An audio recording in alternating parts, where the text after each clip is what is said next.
quisiera compartir algo en relación a cómo nos movemos también, cómo son nuestros cultos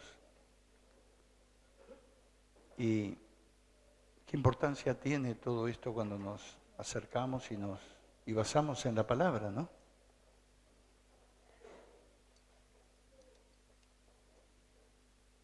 Hemos estado hablando mucho sobre adoración y seguimos hablando, pues un tema preponderante en la Biblia, ¿no?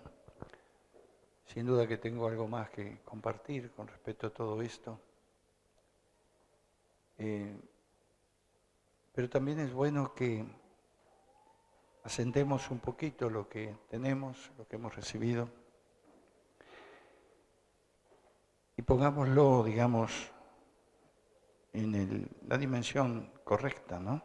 Que es lo que nos interesa, sobre todas las cosas, hacer las cosas bien, de acuerdo a lo que Dios nos ha dado. Bueno, allí en Hebreos capítulo 10 tenemos una declaración, en verdad, muy fuerte,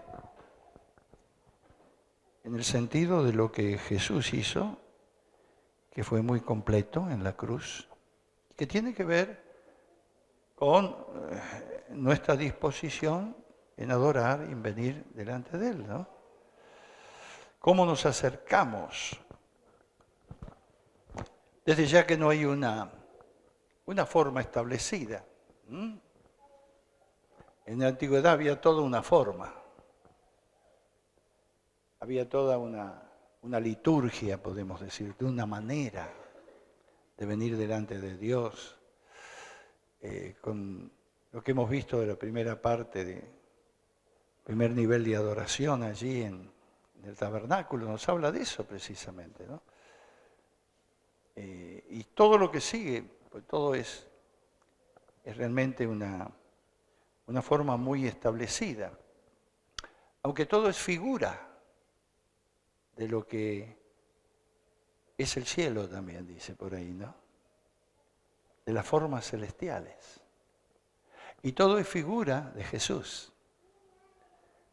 Lo que vemos en el Antiguo Testamento y sobre todo en todo este tema de adoración es la sombra de lo que después es realidad en Jesucristo.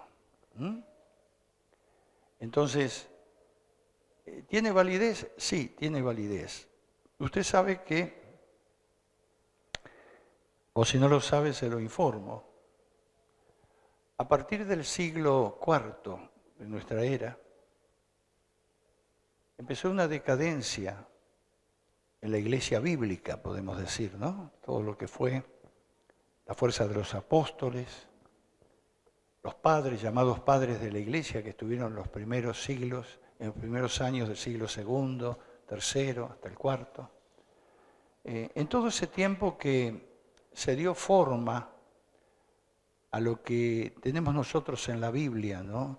El canon se llama, los libros de la Biblia, y todo eso se dio forma por dirección del Espíritu Santo y también sabiduría de los hombres de Dios de ese tiempo. Pero así como se completó un tiempo, se completó una época en Dios, así también entró decadencia. La iglesia de Éfeso era una iglesia que recibió una admonición por parte del Señor, recuperó un tiempo, pero después cayó en una tremenda idolatría, como es todavía ese lugar, ¿no? En vez de darle la gloria a Dios, le dan a la María, ¿no? Hay todo un elemento ahí tremendo que se fue formando. Quiere decir entonces que empezó a haber decadencia, ¿no? Y lo que quedaba de la iglesia empezó a dejar de lado todo el trasfondo que nosotros tenemos en la Biblia, que es todo el trasfondo de lo que Dios obró a través de los tiempos con el pueblo judío, con el pueblo israelita. Atiéndame, Dios eligió un pueblo, y vas a ser tesoro para mí, van a ser especial tesoro, dijo, van a ser sacerdotes de Dios Santo. Eso no se perdió con Jesús. Son principios, de como hemos visto en algunos aspectos de la adoración. Pero ¿qué pasó? En ese tiempo que yo le hablo de la decadencia, en vez de seguir este patrón bíblico que tenía que ver con el pueblo judío, empezó a seguirse un patrón más de acuerdo al pueblo gentil y que era la influencia griega que hubo en las iglesias en ese momento. La influencia griega apartó los principios estos tan sanos que nos da la palabra de Dios y se entró en una adoración que era tan religiosa como los dioses griegos de la mitología que ellos habían levantado por tanto tiempo y que seguían levantando aún en nuestros días, ¿no? Entonces, ¿qué quiere decir esto? Perdieron la esencia del mensaje que Dios había dejado para su pueblo, para su iglesia. Y eso dio como resultado después la unión de la iglesia con el Estado en tiempos del emperador Constantino y por lo tanto empezó un tiempo de mucha oscuridad, de mucha negrura, hasta que vino la llamada Reforma y empezó el proceso de recuperación y de renovación en la iglesia bíblica, que llevó sus buenos tiempos, evidentemente. Y entonces quedó, ¿cómo te diría?, un énfasis, ¿no? ¿Qué es lo que vamos a hacer? ¿Seguimos lo que nosotros sentimos, lo que queremos hacer nosotros en adoración? Que ese era el espíritu gentil, el espíritu de los griegos en su pensamiento y todo lo demás, o seguimos el modelo bíblico. El modelo bíblico, si lo seguimos, tenemos que empezar por reconocer todo lo que Dios ha hecho en el Antiguo Testamento, con su pueblo, por un pueblo elegido. El pueblo le marcó pautas espirituales tremendas. Entonces, nosotros tenemos allí, evidentemente, ese modelo. No queremos apartarnos de ese modelo, queremos seguirlo a la luz del Nuevo Testamento. Y eso es muy importante. Vea que todos los apóstoles tuvieron todos un trasfondo de su formación, al menos su formación del hogar, ¿no? Con respecto a todo lo que era el énfasis de Dios con los judíos, con los israelitas, ¿no? Y muchos siguieron detrás de eso hasta que te ves que grupos que se fueron, a pesar de toda la dispersión que hubo del pueblo de Israel cuando se quemó Jerusalén en los años 70 del primer siglo, ¿no? Se quemó Jerusalén, se quemó el templo, vinieron las tropas del general Tito respondiendo a Roma, ¿no? Que eran los que dominaban. Bueno, eso fue tirar abajo todo, pero no tiraron abajo la palabra. La palabra perseveró, se conservó. La iglesia cristiana, la iglesia bíblica de esos momentos después, adoptó como el Antiguo Testamento como palabra venida de Dios, como la palabra inspirada de Dios. ¿Entiende? Por eso lo tenemos en nuestra Biblia. Y cuando nosotros sacamos algunos principios del Antiguo Testamento, realmente tan valiosos, porque Dios trató con personas, trató con un pueblo, trató con vidas, dejó énfasis tremendos, levantó hombres poderosísimos. Así, todo eso que nos sirve como orientación y nos sirve como enseñanza, lo tenemos que poner siempre a la luz de lo que Jesús ha hecho, porque lo completó todo, ya lo hizo todo. A la luz del Nuevo Testamento, de la palabra que nosotros recibimos, de los evangelios, de las enseñanzas, de las distintas epístolas y demás. Entonces, cuando lo hacemos así, nos estamos enfocando realmente en lo que Dios quiere, porque Dios nos tiró abajo. Cuando Jesús habló en el Sermón del Monte, dijo, ni una jota, ni una tilde, de acuerdo a la expresión del idioma griego allí, ni una jota, ni una tilde de mi palabra va a pasar. No voy a tirar nada. Todo es palabra venida del cielo. Entonces, esto tiene que ver con este tiempo que estamos viviendo, que hay un llamado muy definido de Dios a enfocarnos correctamente en todo lo que hace adoración, en todo lo que hace acercarnos a Dios. Porque, mire, yo tengo la convicción, y también escucho y recibo de muchos hombres de Dios, y también lo que Dios nos está dando a nosotros en Peñiel y demás, de que viene un tiempo en que Dios está preparando a su pueblo de una manera distinta. Y lo está preparando precisamente como esos adoradores genuinos, pero que a la vez son guerreros. ¿Me entiende? Porque algunos adoradores por ahí podrán pensar, estamos todo el tiempo en una actitud mística y delante del Señor, en oración, orando. Hay algunos que Dios llama, como era la profetisa Ana en los tiempos del nacimiento de Jesús, que ya es su ministerio.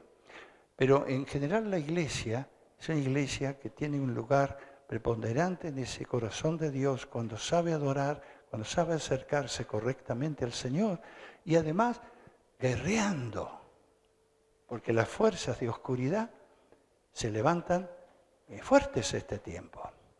Y hay palabra tremenda de lo que va a ser el futuro avivamiento, que Dios va a usar a hombres que realmente estén constantemente en su presencia.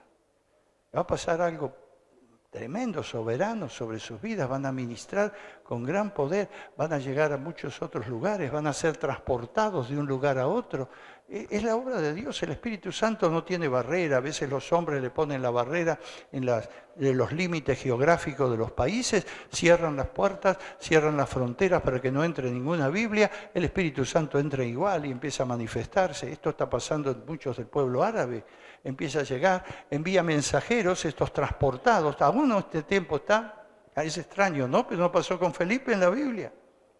Entonces, son tiempos en que pareciera que Dios está acelerando, pero nos está preparando.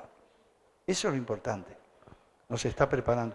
Esta escritura acá dice de lo que concretamente, hay muchos otros lugares, ¿no? Pero vamos a leerla para recordar bien todo lo que significa y después el llamado concreto que nos hace.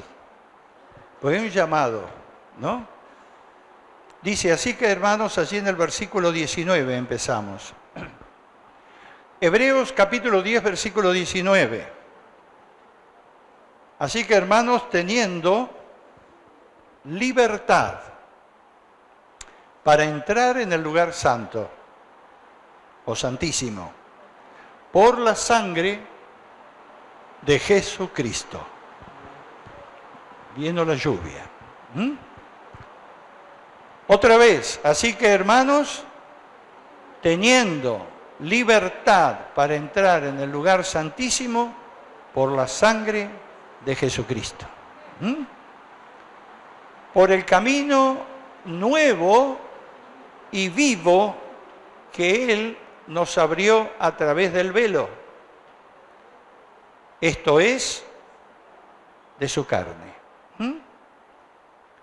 Y teniendo un gran sacerdote sobre la casa de Dios, el gran sumo sacerdote nuestro es Jesucristo, sobre la casa de Dios, pueblo del Señor, dice el siguiente versículo, acerquémonos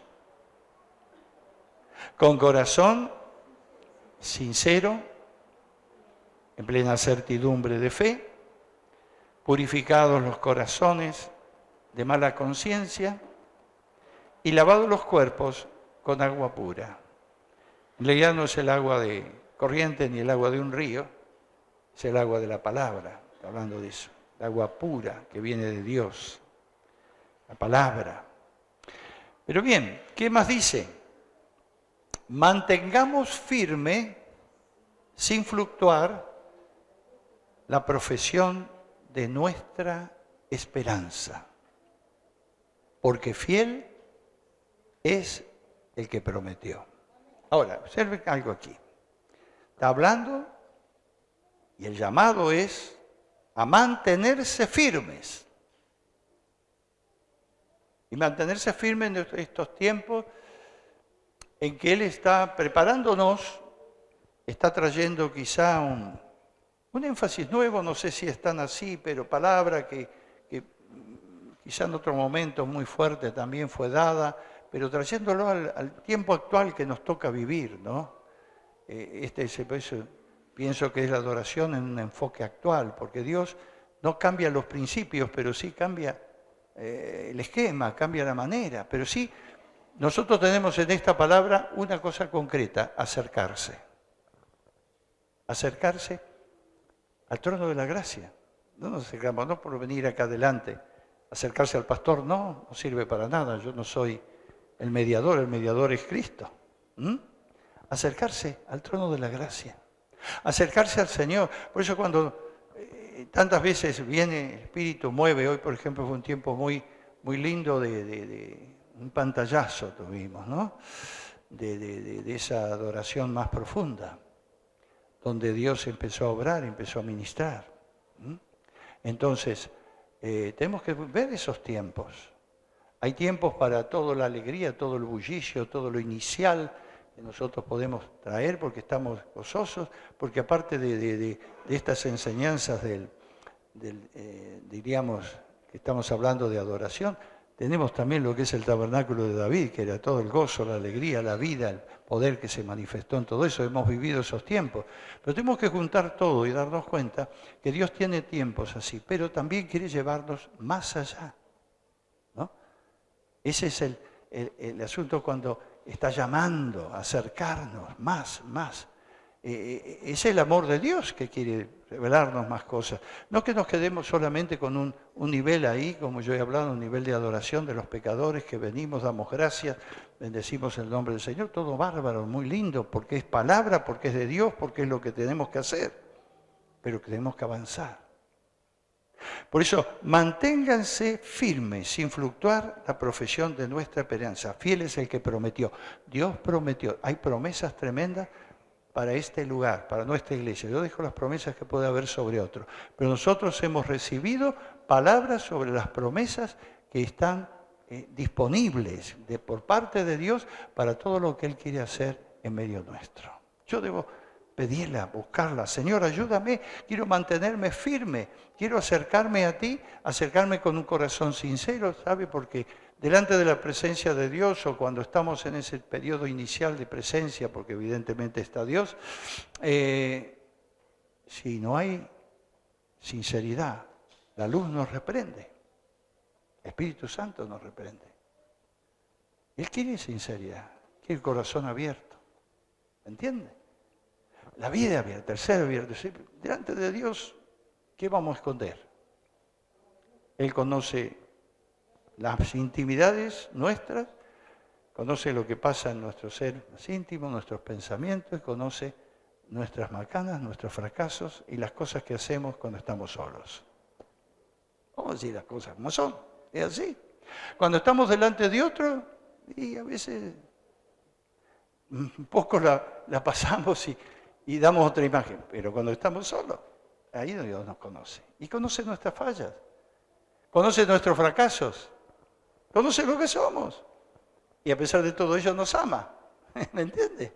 Entonces, ¿qué le vamos a ocultar a Dios si Dios sabe todas las cosas y nos ama y quiere que nos acerquemos a Él para que podamos recibir más de su gracia, querido?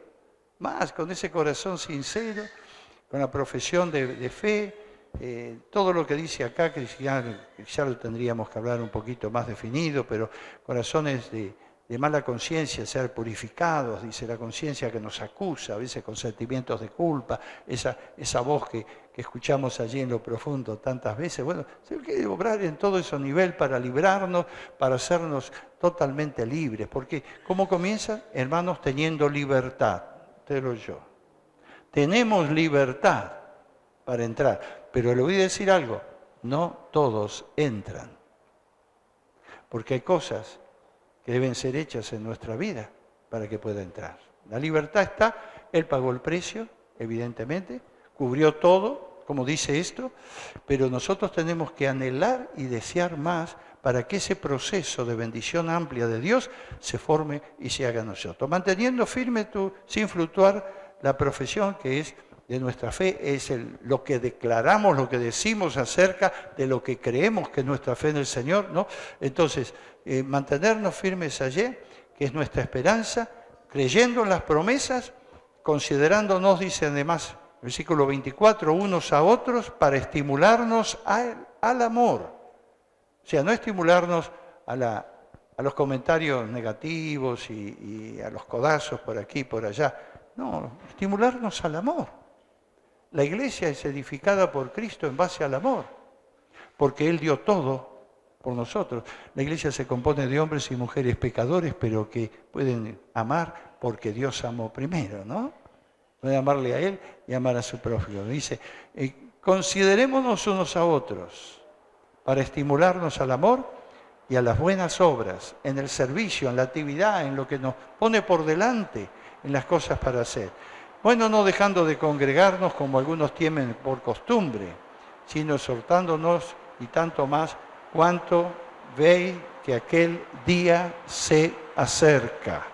Hay tantas señales que hablan del día cercano.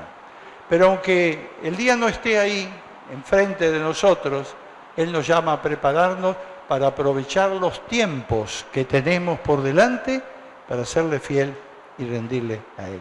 Guarde esta palabra, yo no quiero predicar mucho más, se nos ha ido un poco la hora hoy. Pero tenga presente, son tiempos de preparación. Dios está preparando un pueblo en este lugar para que realmente la luz de su presencia sea algo poderoso en medio nuestro. Aleluya. Bueno, terminamos con la gran lluvia de bendiciones.